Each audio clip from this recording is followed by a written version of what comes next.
Hello and welcome to the Gooner Talk, back again with you guys for another episode of the Canton and Simew Show, our weekly show in which I'm joined, as the name suggests, by Harry Simew to talk about all the latest Arsenal news, and in this case and in this month, of course, the dealings of transfers. We do this every other week on my channel and then the other weeks there on Harry's channel. So if you aren't already subscribed to the Chronicles of a Gooner, link to the channel is in the description. You'll be able to find next week's show and last week's show on there. Harry, thank you ever so much as always, mate, for joining me. How you doing? Absolute pleasure, man. Yeah, all good. Trying not to get sucked into the transfer window frenzy, trying not to overreact, trying to stay calm. How about you? Yeah, I'm not doing any of that. I'm not doing any of that at all. I'm getting completely sucked. I think I've said the words surely, like surely we must be doing something about 50. And it's embarrassing because no one's in the house. And I've just been reading and scrolling through my Twitter feed going, surely we must be doing something. But we may not. We will wait and see. But that's kind of where I want to kick off the discussion today. Before I do, though, chat box, thank you so much for tuning in as always. Already 100 of you tuning in. So please do, if you haven't already, drop a like on the video and subscribe. We're very close to hitting 30,000 subs. So if you could hit that subscribe button, rather, I'll tell you the right one to press. We would really appreciate that. So Harry, surely we are going to do something. You'd like to think so. I haven't given up hope yet of Arsenal doing something. I don't know how significant that something is going to be, though. I'm starting to grow, or I'm starting to feel that it's becoming increasingly unlikely we're going to do anything of huge note.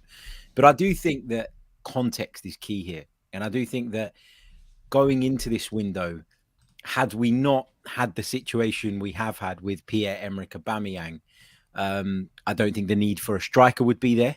And so I think you've got to give the club a little bit of leeway, just in the sense of this is not something they would have been planning for a while. You know, this happened towards the back end of last year, and all of a sudden the window's around the corner. You've also got to balance looking for new players and all of that stuff with the games that you have as well. So I got a little bit of sympathy. I think the midfield situation is another area that a lot of people feel we need to recruit in. And although I agree, I think we're over the worst patch when it comes to the midfield. You know, if you were going to do it, you had to do it at the start of the window to be worthwhile. And now we're at the end of the window. And by the time we next play again in the Premier League, you'll have Granit Xhaka, Thomas Partey, and Mohamed Elneny, all back. So there's a part of me that feels like I only want to see us do business between now and the end of the window if it's going to be the right business and business that we're not going to regret in 12 months' time. But the other part of me feels like if Arsenal don't do any business, there is a section of the fan base that will be waiting to throw that back at the project, if you like. And do they have a right to? They do.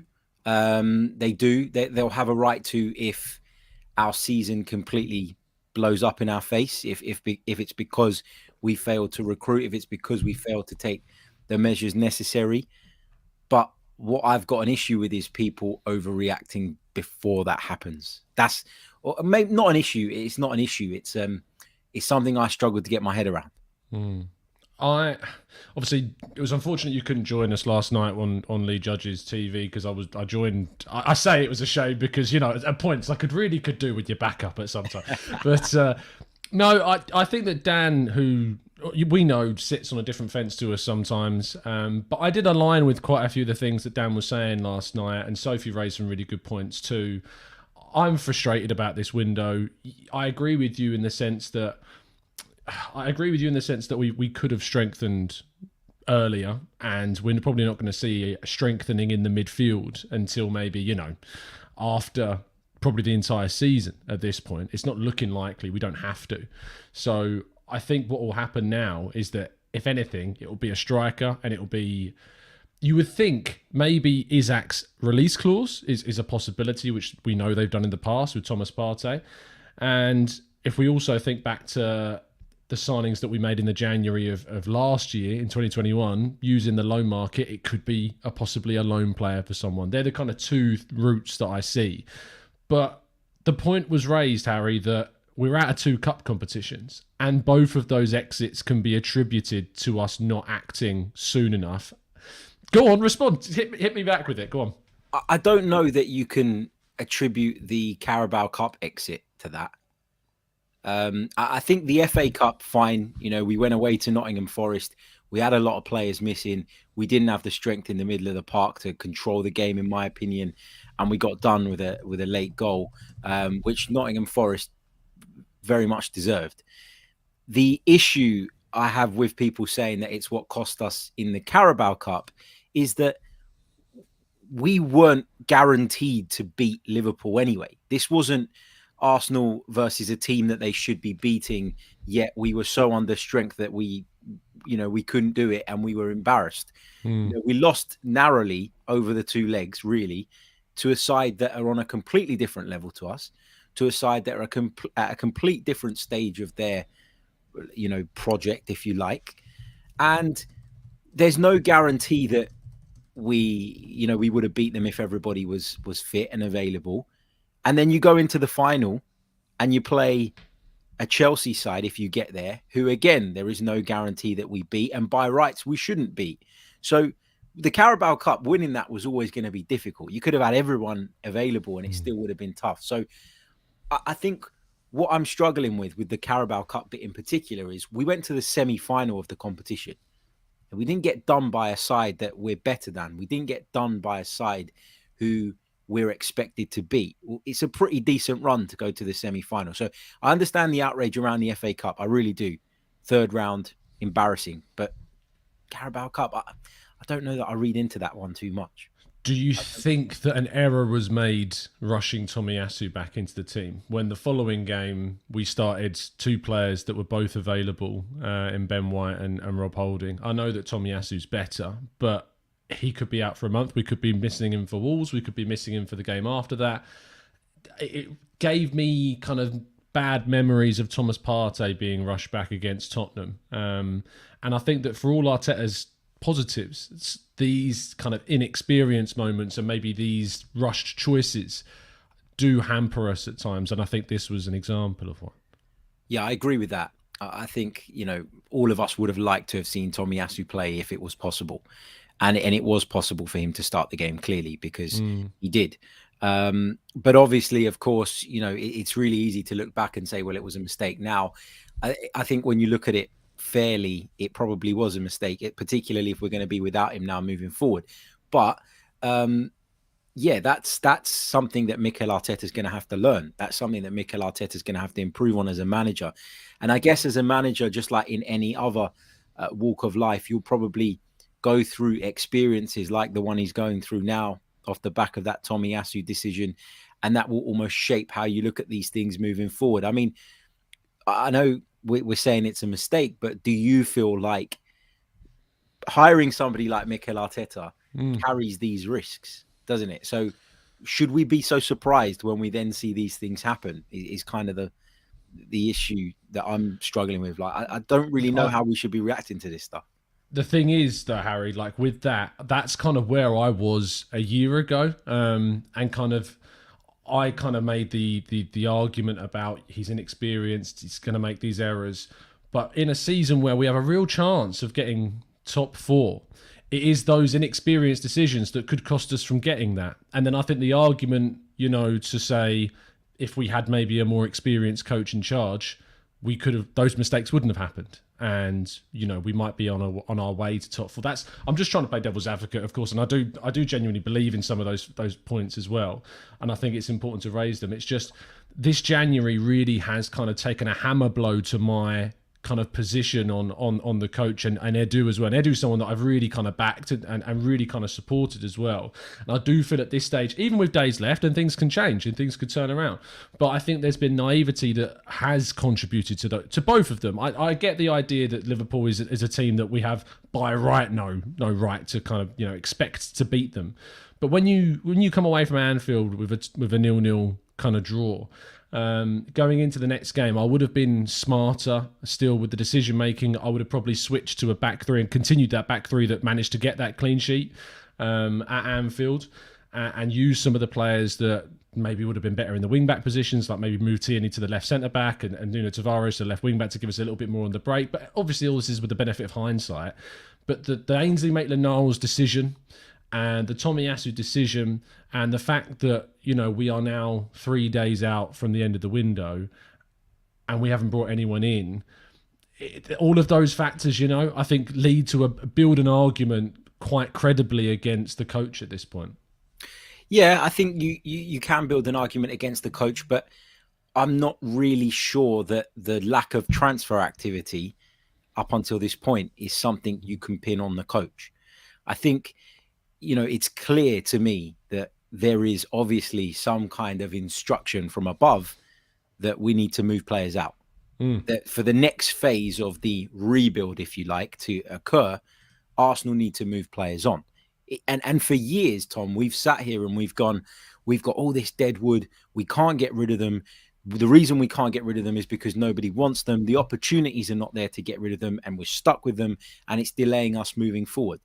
So surely that means when those opportunities come along, you have to take them. And when those opportunities come along to take weight off the wage bill, which then hopefully facilitates new arrivals, I think as a football club, you have to take them. What I have an issue with Arsenal right now is not Mikel Arteta. It's the way the club is being operated. Yeah. Although we spent some money last summer, I don't think we saw anything that suggested we were ever going to move away from this self-sustaining model where it's out to get in and all of that. We all knew that was coming. So I don't really understand the surprise at the fact that we've moved a load of players on who we were going to move on anyway. Kolasinac was going to go at the end of the season. Nobody wants to see him anywhere near the starting lineup. Very few would put Pablo Mari in the top 3 centre-halves available to us. Very few would have put Ainsley Maitland-Niles in the midfield when everyone was fit and available. And, of course, Callum Chambers, at least in Mikel Arteta's eyes, maybe not yours or mine, was the third choice right back a lot of the time. Yeah. So these are players he's moved on that I think we kind of have to. And if that's what it takes to then move to that next stage where we have to strip it right back, then maybe that has to happen. The timing of it isn't great. And obviously there are concerns about how thin the squad is going to be left moving into a really key part of the season. But this is something that is a big risk. It's the kind of risk that I don't think a lot of managers would take. And we're going to see in time if it was the right choice or not. Mikel, for me, in allowing these players to go, has shown balls of steel, that he's willing to take the risk of cutting back so that we can hopefully move forward. But although I think he's shown balls of steel in doing that, I don't think it's his preferred way of progressing. I don't think he would have said to KSE, no, I want to get these guys out now without bringing anyone in. And that's what makes me think that this is not the manager's desire. This is something that is coming from above that suggests that we will not be able to go out and bring in big players. We will not be able to load up that wage bill further and therefore have to move people out first. I genuinely think that's what's going on. What if we don't? What if we don't bring anyone in between now and the end? Well, whether you bring someone in now or in the summer, ultimately you've done the groundwork to move players on, right? I know there's a few situations we're talking about where we're talking about them running out of contract come the end of the season, but it's just out of the way. It's just something you don't have to deal with come the summer. But there are, people like Ainsley Maitland-Niles, who I think it's pretty safe to say probably is going to leave the club on a permanent basis. And, sending him to Roma gives us the greatest chance of maybe attaining a fee from them. And then Pablo Mari is another one who, is still under contract come the end of the season. And we probably want to move on as well. If we don't bring anyone in, I will be disappointed. But I also don't want them to go and bring in players for the sake of it. And I don't want them to go out and spend substantial amounts of money on players that in 12, 18 months' time, we're going to be looking at and going, nah, you're not fit for purpose. I mean, how do you feel about the idea of stopgaps? Because if you go for stopgaps, they've got to be stopgaps, i.e. 6-month loan deals. We're finding that very difficult to do, as we saw with the Artur situation. I'm not for them, to be honest. In general, I'm for them in certain circumstances. Like Artur, I agree with you, would have been a stopgap. But if we'd have brought in Artur at the same time that we let Ainsley Maitland-Niles leave for 6 months, we may not have gone out in the FA Cup. we may have had a better chance against Liverpool. We may have beaten Burnley.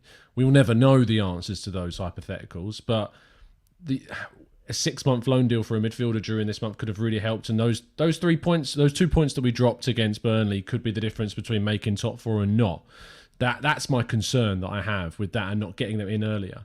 What I would say is that we've moved away from stopgaps. But what I would also argue is I think players have moved and are moving in this market that Arsenal could have got and I wouldn't classify as stopgaps, which is probably where the conversation needs to move to next, because we're watching Bruno Guimaraes move to Newcastle. Yes, for a very sizable fee at 40 million euros. Yes, for probably a sizable wage packet. But there is no doubt in my mind that he is an upgrade on Granit Xhaka and that he would have contributed to a much better output from the midfield. In terms of striker, we don't bring anyone in. I look at a player like Arteta Cabral, who joined Fiorentina as Dusan Vlahovic's replacement, who scored 27 goals in 31 games. Yes, in the Swiss League, for sure. But he's also scored them in Europe. He's also being called up to the Brazilian national side. Clearly shows how much he's being kind of rated. And he's moving for 15 to 16 million euros. Like that to Arsenal, if they were to qualify for the Champions League, is nothing. We see Thiago Tomas has moved to Stuttgart, ironically, with Sven Mislintat as their head of recruitment. He's someone that's scoring goals for Sporting, not regularly, but he's someone that would provide different characteristics. And I'm not saying that these are the answers to our striking question. What I'm saying, Harry, is that if it's a choice between Eddie Nketiah and Lacazette, or Lacazette and one of those two as a different entity for Arsenal in the next 6 months over nobody when they were accessible, I think that's worthy of criticism if we don't go and get them. So let me put it to you this way then, because go for it, I agree with you. A lot of those players that you mentioned are players that if I were running things, would be interested in. But do we have to be careful not to get sucked into a lot of these stories? Because for me, if Bruno Guimaraes, like Arsenal clearly have the money to go and spend, as in transfer fees, right? We clearly went to Fiorentina. We put a load of money on the table for Dusan Vlahovic. It never came about. But Arsenal are only willing, it seems, to put that money on the table for players that they really do believe in and players that they really do feel would be a good fit. So what I would say is with Bruno Guimaraes, whilst I think he looks a good player, and you know more about him than I do, the fact that he's going to Newcastle suggests to me that Arsenal weren't as interested as we thought. Because if they were, they could pay £40 million, and I'm sure he would pick competing for a Champions League place over a relegation battle. So this is where I think as fans, we've got to be really careful, because these stories break and we hear of interest in certain players and we kind of put all our heart and soul into players that, for all we know, Mikel Arteta and Edu have no real interest in signing. And I think we have to be really careful there, because that seems to happen a lot. And then as the years go by, and it happened so much with Arsene Wenger at the back end of his career when he was giving interviews and he was saying, well, we looked at this player, and everyone goes, for the classic is, we could have got N'Golo Kante and we got Granit Xhaka. But you don't actually know how far that interest went and how it progressed, and if there was ever anything really in it. So I just think we have to be mindful and careful of that, because players who we might think are on the club's radar might not be at the top of the priority list. And I think based on what they did in the summer, based on the players they brought in the summer and how well those deals have worked out up until now, I think they've almost earned the right to not be, I'm not going to say questioned when it comes to, not bringing anyone. Can of worms. Opening the can of worms. No, they can be questioned. But the point I'm trying to make is that I think we should see how this pans out first. I think they've earned that bit of extra trust. I did think that. I thought that at the start of the window. I thought that when they loaned out Ainsley Maitland-Niles. I thought that when we didn't bring anyone in before the FA Cup and the League Cup. I was like, look, they've earned this. They're going to pull something out. But I'm worried, Harry. I'm really worried. And I think also seeing the players move elsewhere, like as I've mentioned, Guimaraes and Cabral. Yes, you're right. We don't know how much the links were genuine. We don't know if Arsenal were ever interested in them as much as, maybe elements of the media lead us to believe. But for me, that's not the argument. And I've had this same discussion with our mutual friend Drew Thompson, who, if you aren't following on Twitter, people, please make sure you do, at Logic Lera. And he sits in the same camp as you with this. And I had this exact same conversation. And my issue is that, yes, we might not be interested in those players. But my kind of question is, should we have been? Like, should we have been interested in them?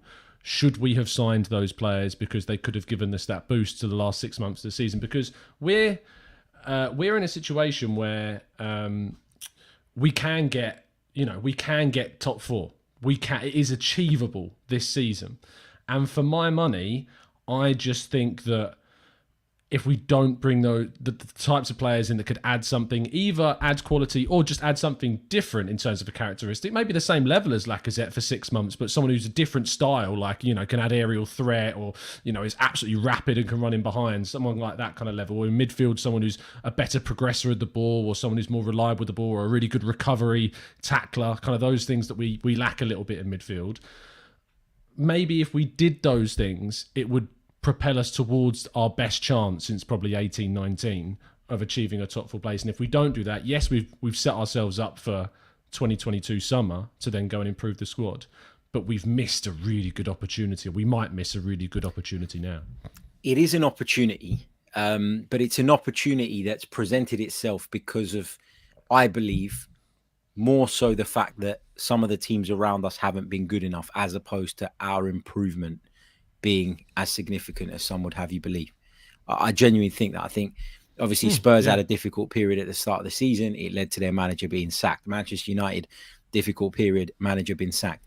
And the disruption at those two clubs the disruption at Manchester United has opened the door for a number of other clubs to potentially get in there. Because I think at the start of the season, everybody thought that it would be City, Chelsea, Liverpool, Manchester United in the top four, and the order was up for debate. But I guess what I'm kind of saying here is that, do the club internally believe that they're ready for the top four?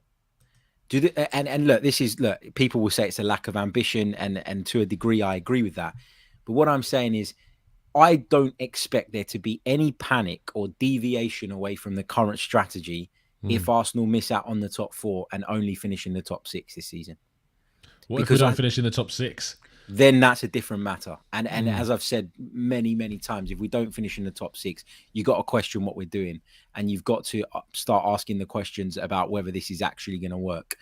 But I think if we do finish in the top six, it might not satisfy the supporters, but I think it would satisfy those within the club that they're moving in the right direction. And there's a danger of being sucked into this idea of finishing in the top four, when actually maybe those who are on the training ground every day and close to the team, in their heart of hearts, don't believe it's realistic, don't believe it's possible, or think that it's one step too far. And if we get sucked in as fans, that's one thing. But if the club gets sucked in and throw mega money at a mid-season transfer window in an attempt to get over the line, and that fails, then you've kind of undone what you've set out to do in the first place, because you've gone and you've then spent on the premise of this might get us in the top four because of where we are today, as opposed to that being part of the long-term plan. And I just wonder if they're reluctant to deviate away from that because they don't believe that the top four is as likely for us as we as a fan base do. Do you believe that? Like, because from not the perspective that you're putting across, and I understand where you're coming from, absolutely. It's coming from the perspective of trying to put your head in the ideas and the shoes of the manager and of the club and where their objectives are.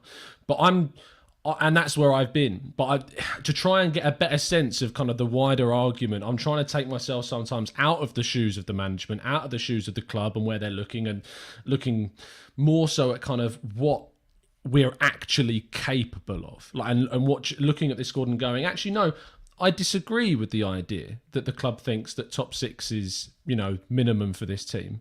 And sitting here and going, I think that we've got a squad, if we strengthened with a midfielder and with a striker, that could achieve top four this season. And that's kind of where my view has slightly shifted over the course of this January window, is because without European football, without those distractions, without 2 cups as well, and with only 17 games left to focus on, all of them being cup finals to try and get to that top four, that we can add players to this team that I don't think would be stopgaps. I don't think that would panic buys. I think that would still mesh with the style and the type of profiles that we're looking at, Be that activating Isaac's release clause, be that bringing in a Guimaraes, be that, going and getting an Arta Cabral, which I don't look at that as panic either, because if you think about the fact that Aubameyang's probably going to be going, Lacazette and Nketiah's contracts are going to be gone, we're going to probably need to bring at least 2 central options between now and the end of the summer window anyway.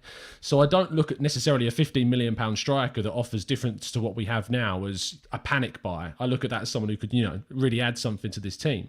So that's kind of where I've tried to broaden my kind of view of the situation by then looking at it from the perspective of going, actually, no, like I don't want to look from the perspective of the manager or from the ownership if that top 6 is what they're looking at as a minimum. And actually, I want to look at this situation from the perspective of top 4 is achievable, and with a couple of major additional, just maybe even just 2 additions, like that would add to the depth, but still stick with the strategy if they were young and quality and a potential, like Sambi Lokonga or Tavares levels of kind of players, or even Erdegaard levels of players, that we could push then forwards towards that top 4 this season, and that not be rushing it, that just taking advantage of a situation that has presented itself. Yeah, I think so, but I think it's important not to be. I think at the start of the season, you set as a football team your objectives based on what you believe you can do, because you don't account for Manchester United being poor. You don't account for Tottenham being poor. You don't account for other teams having dips in form. You base your objectives on where you think you are at. And then as the season develops, you start to gain insight and knowledge of what's going on elsewhere. And that can sway your view and your opinion. It's a bit like, this is a shit analogy, but it's a bit like if I'm playing FIFA, the amount of times I've been the amount of times I've been losing a game against a mate 1-0. And I'll switch my formation to a 4-2-4 because I really desperately need the goal. And then I go and concede a second goal because I've got nobody in midfield. It's almost like that. It's almost like getting sucked in to something that could potentially hamper you in the future. And I get your point about, £15 million striker, £20 million striker. But if you have your sights set on an Alexander Isak for the summer, and then 15-20 million pounds is the difference between you being able to do that or not in the summer, then get the top 4 and it won't matter because we'll have but if you don't, this is the point, that even if you make those acquisitions, I still don't think we're at a level where you can guarantee that we will be in the top 4. But no, I don't think you can guarantee it, but I think you can give yourself a better chance. And what I would say, sorry to interrupt you, but just on that point, we didn't get Vlahovic this month because, of a number of factors. Like, we may have been able to pay for him, but he's looked at Juventus as a place that he would rather go to. Like, Arsenal have got to position themselves in the near future to be a place where players, again, want to desperately come to. And getting into the Champions League will offer us that. So it's all well and good us kind of saying now that we don't want to rush and we need to save a little bit of money here so we can go for the main marquee target. That marquee target in the summer might only come to us if we get Champions League football. Do you know what I mean? But this is where a dose of realism is needed, not with yourself, but with the fan base in general. Because what we're trying to do now is we're trying to attract players on the premise of what we might become and what we could become, but not what we are today. Yeah. And that's why when Vlahovic decided he didn't want to come to Arsenal, I wasn't surprised. I didn't like it, obviously. I wasn't surprised in the slightest. Because you are asking a guy to commit himself to a project that might not work. And this is where Arsenal are at right now. And it's why I keep saying that the expectation levels need to be adjusted. And it's not an acceptance of mediocrity, like some people like to put it. It's not lowering your standards. It's understanding where you actually are. If you don't actually understand where you are and what the issues are, how can you ever fix them and move forward? If you're an Arsenal fan that thinks we should be competing for the Premier League title year in, year out because we did it in the early 2000s, you will be disappointed every single season because it's not where we are today. And I think we have to acknowledge and accept that a lot of the challenges that the club are going to face when going into the transfer market is not the getting a club to accept a fee. Fiorentina, we're desperate to get money in for Vlahovic because of his contract situation. That's never going to be the problem. The problem is persuading the player that when there are a host of other options knocking on the door, that we are the right one. And I think that we can go some way in doing that by getting back in the Europa League. I agree that we go further in doing that if we get in the Champions League. But I don't think the difference for Arsenal this season between Europa League and Champions League is such a big difference that we should deviate from the strategy because we think there's a little gap that we can capitalize on. Of course, we've got to play for it. Of course, we've got to try and get there. Of course, that's got to be, as long as the top four is alive, we have to be aiming for that. But that doesn't mean if we just miss out on it that we've had a disaster class of a season.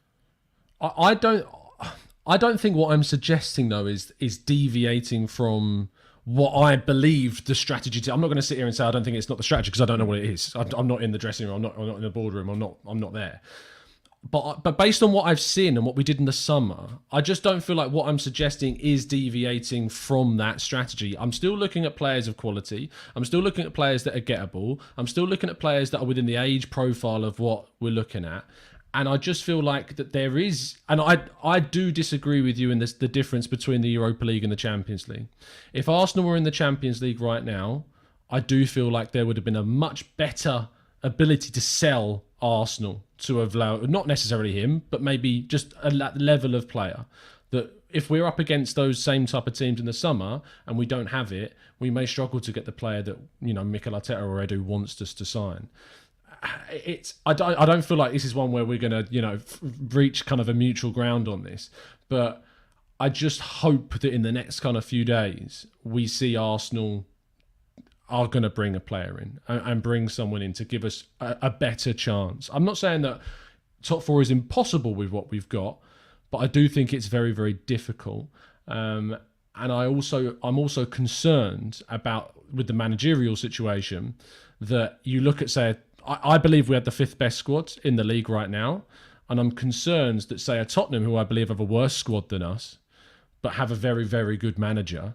And if he gets that Spurs team into the top four, there is a very, very strong argument to say that, a manager of that caliber could have got this Arsenal team. And then you have to sit there and you have to go, and it's very hard to argue back against that then, if he manages to do that, because you would say that if he was at Arsenal, would he have got us into the top four? Do you know what I mean? Yeah, and that's a great point. But again, it's one of those things that we have to wait and see how it pans out, right?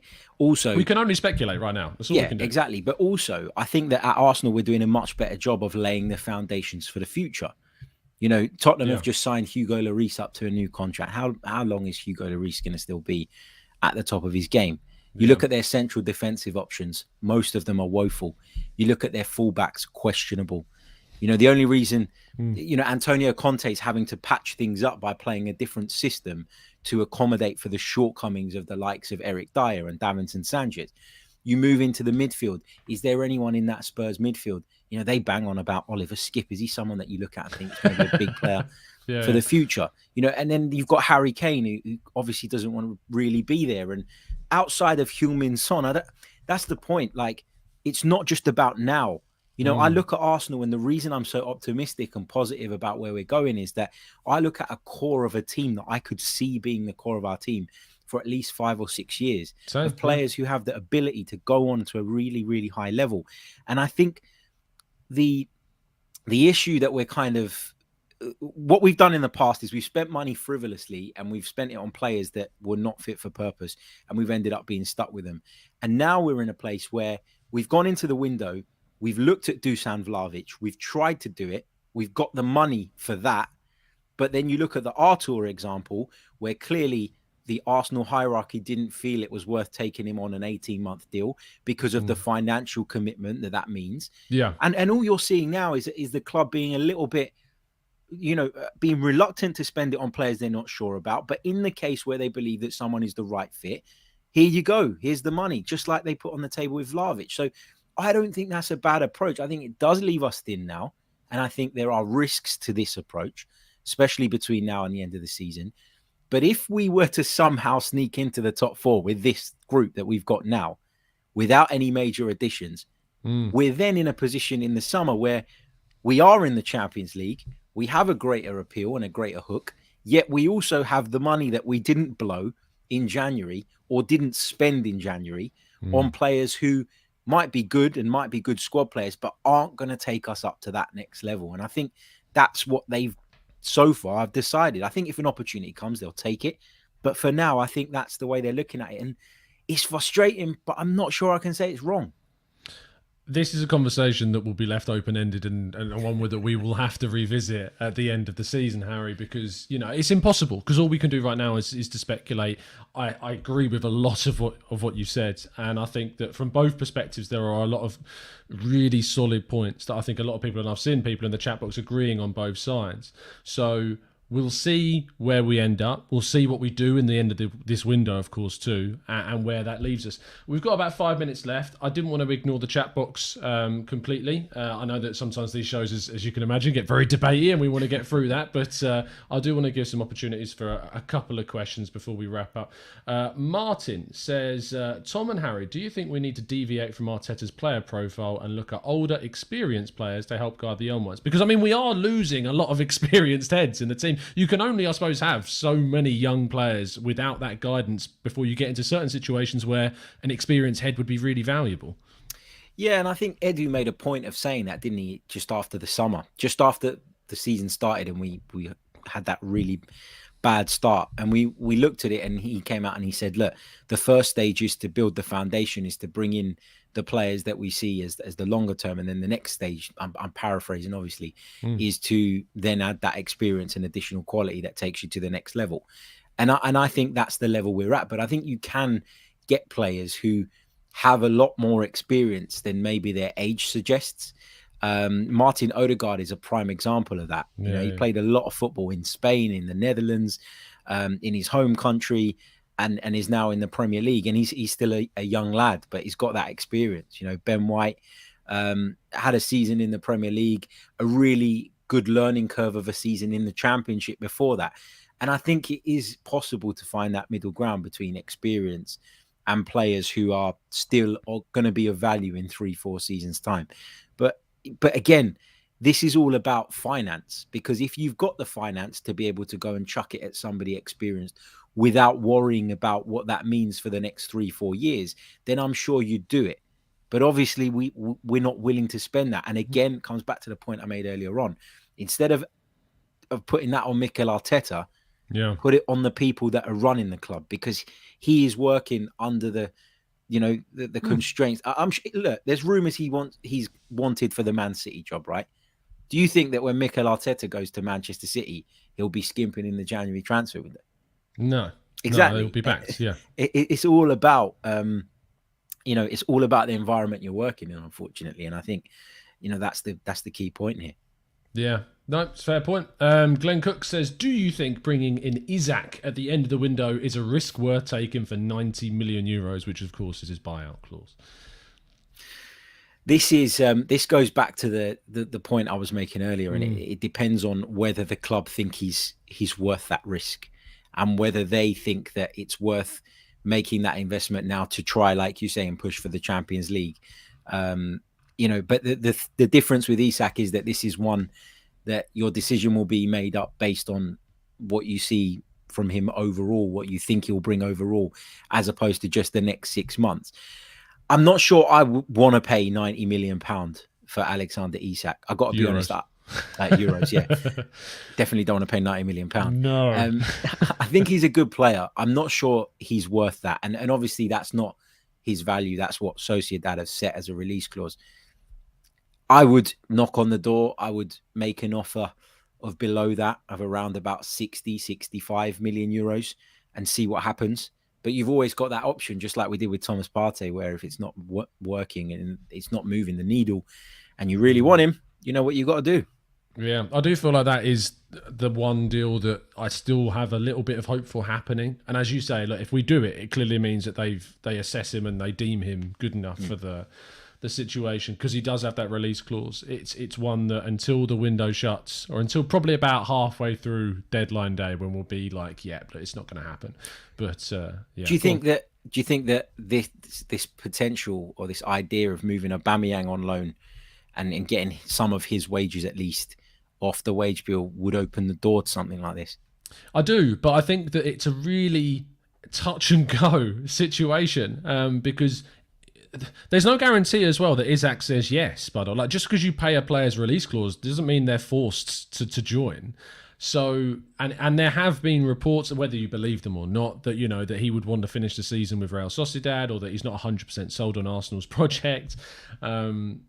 Which brings us back to the previous conversation. But to stick with this one, I think that I feel like Aubameyang leaving would be a huge indicator that they're confident that they can get someone in these last few days. I mean, the fact that Juventus and Barcelona are reportedly, according to The Athletic, propositioning a loan deal, I don't imagine that would be for his full wage packet. I imagine Arsenal would have to subsidise some of that. But yeah, it would be. I feel like it would be a bit crazy to think that Arsenal would leave themselves with just Lacazette and Nketiah. I mean, Nketiah is being linked with Newcastle right now as well. We're seeing those links, which I also think they'd be mad to. Even though I don't particularly rate him in the Premier League level, to let him go and not bring anyone in would be mad with the Aubameyang situation not resolved. And I don't think Martinelli is enough to be an option centrally for the rest of the season, and I like him on the wing. People have suggested, should we play Pepe centrally? I think Pepe would score goals centrally, but I don't think you could guarantee the square peg round hole working. I'm just not sure that you can guarantee it. We'll take two more just before we wrap up. Shreyas says, hi Tom and Harry, if we bring in some players this window in the last 3 days, who do you think they'll be? Putting you on the spot there. Tough one, because I honestly don't know. I honestly don't know. We've been linked with so many players throughout the course of this window, and none of those things yet have come to fruition. So I'm a little bit reluctant to throw names, because I genuinely don't know. Profile wise, I think it's got to be a striker. I think that's got to be the number one priority. But I really couldn't tell you who. But knowing Arsenal, they'll probably go and bring in a centre-back to replace what we've lost at centre-back, because Arteta likes buying centre-backs. Trust the process. Names. As I say, I think Isak's the most likely striker, like marquee striker that you'd look to bring in because of the release clause.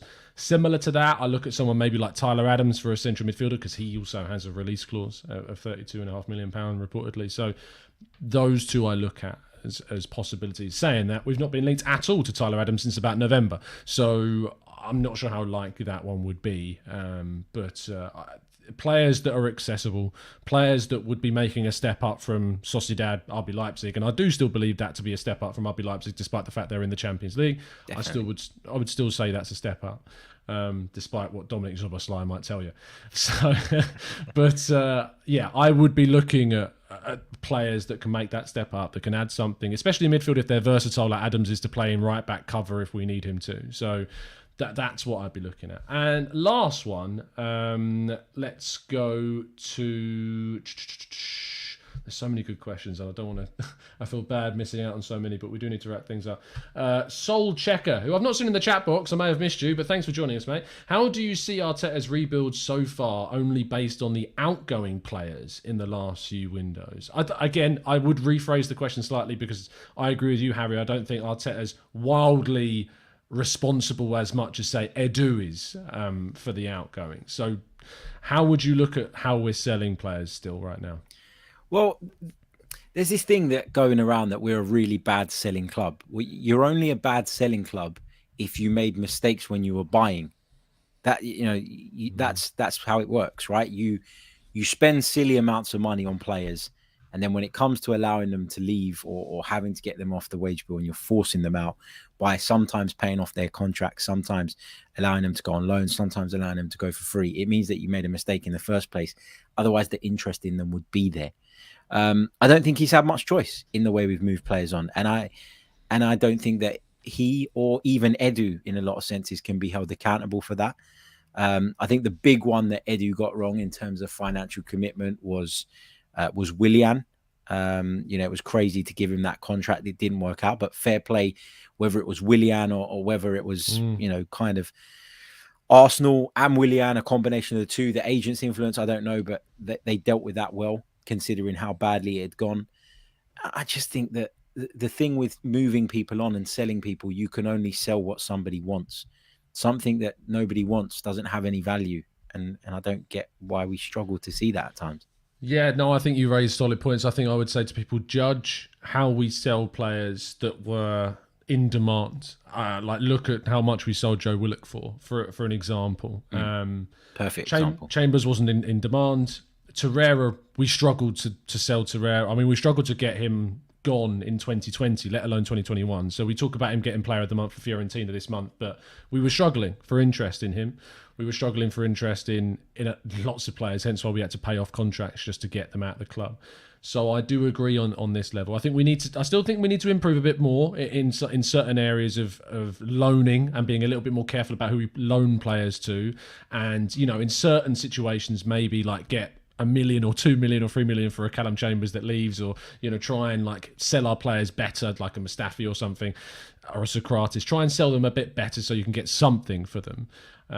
But yes, look, I think that judge on the players that are going to be in demand, players that clubs want, and Willock being that prime example. So fingers crossed we see that. Chat box, thank you so much for everyone that's tuned in today. I did want to finish off the show.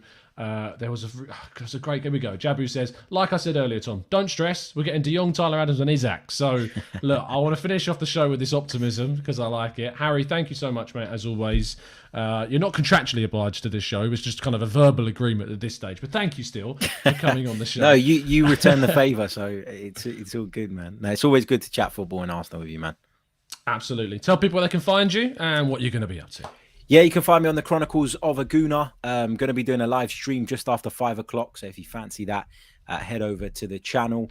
You can find me on Twitter at Harry Simiu. You can find me on 90 Min and various other places, basically whoever will have me. So yeah, check it out. Lovely stuff. Yeah, you can find those of us on Lead Judges TV coming up, hopefully, maybe more regularly in every week or so. We'll have to see what happens with that. Harry's channel is in the link in the description, so if you're struggling to find it, you shouldn't do, but if you somehow are, the link is in the description. Please make sure you drop a like on today's video. You can also listen to the audio format of this show on both of our audio channels. They'll be going up there today, tomorrow morning, probably. So make sure that you are subscribed on Spotify and iTunes, SoundCloud, and all that good stuff. But other than that, we'll be seeing you very, very soon. I'll be seeing you for the tomorrow morning 8 a.m. show and continuing this torture as we always like to do. And as Harry said, you can check him out on his channel in just under 15 minutes time. So please make sure you do that. Drop a like, subscribe. We'll see you soon. And as always, up the Arsenal.